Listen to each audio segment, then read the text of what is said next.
First Ryder Cup success since 1999. This, a few minutes ago, a putt that had to be sunk by Spain's Miguel Angel Jimenez in his match against Jim Furyk, but it didn't happen. Furyk winning by 2-1, and with 4 matches still out on the course, the USA able to pass the magic 14.5 points that were required for victory. Europe, a no-win situation from there.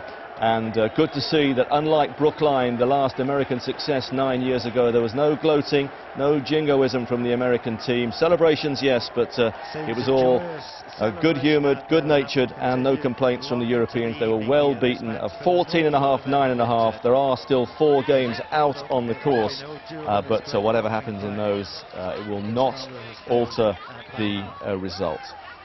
Let's hear from Richard Lenton, our guest through the evening. He's the associate editor of Golfpunk magazine. I guess we saw the writing on the wall, Richard, but got to say well done to the Americans, haven't we? Absolutely, yes. And you mentioned 1999, a very apt point. That was a watershed moment, really, for the Ryder Cup after the horrible scenes, you know, on the 17th green when Justin Leonard was playing Jose Maria Lazabal. It's all been a bit nicey-nicey, the Ryder Cup, ever since then, and you just get the impression that this year Paul Azinger has set his stall out to really make sure the Americans and the American public really got the bit between the teeth for this event. He appointed Ray Floyd, Dave Stockton, real Ryder Cup animals, you know, real hardcore generals, and they really went at it this year.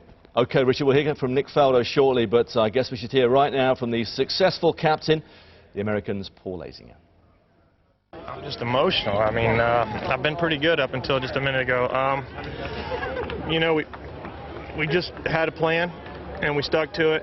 And we created a 13th man. The crowd was really fantastic and beautifully behaved.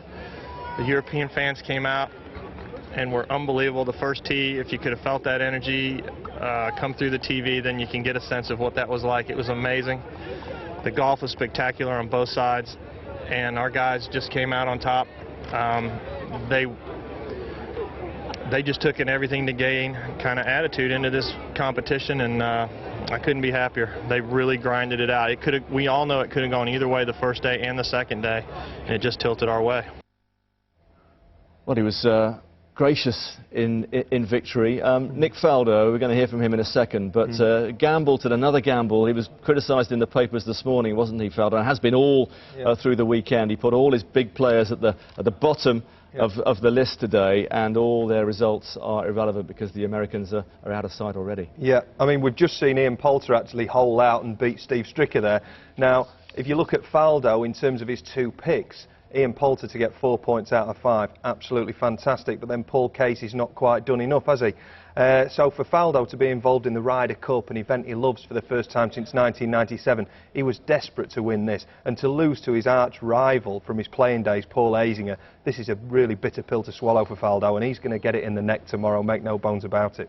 Indeed, that's a win for Poulter. It means it's 14.5, 10.5, but as I say, it doesn't affect the result. So let's hear from the man who was well beaten, the losing captain, Nick Faldo. We just missed out by like the 1. We had it kind of planned. If we could just get through to that last 4 guys, you know, that was the risk I guess we took. You know, they obviously had a chance to win it earlier, and we've, you know, with the scoring, we've got to look a little bit down the board, and we've literally come out maybe 1 guy short. You know, but if it came down the stretch, Nick, you've got to think that someone like Harrington could turn that round 2 down against Campbell. Exactly, that's exactly what he wanted. You know, if we could have got into those last 4 guys, look where it is. So, you know, end of the week, you miss out by one match. So you've got to, as I said, we're divided by fractions this time. He said it was by 1. It's going to be more than 1, isn't it, I think? But he's going to get a rough ride. I guess we all expected that. Is it unfair that he is going to get it tomorrow? It's a tough job. I think he's looking at things through rose-tinted glasses there, isn't he? Saying that maybe we only lost by 1. Although, having said that, we did identify the Soren Hansen match against J.B. Holmes as potentially being pivotal in that middle order. Now, J.B. Holmes suddenly larruped a 400-yard drive down the 17th.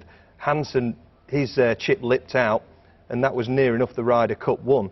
But yeah, we know Faldo's going to get it in the neck tomorrow. What Justin Rose says was quite interesting. He said yesterday, look, it's all about the players. We're the 12 best players in Europe. It's all about the players. The captain can't really influence things that much.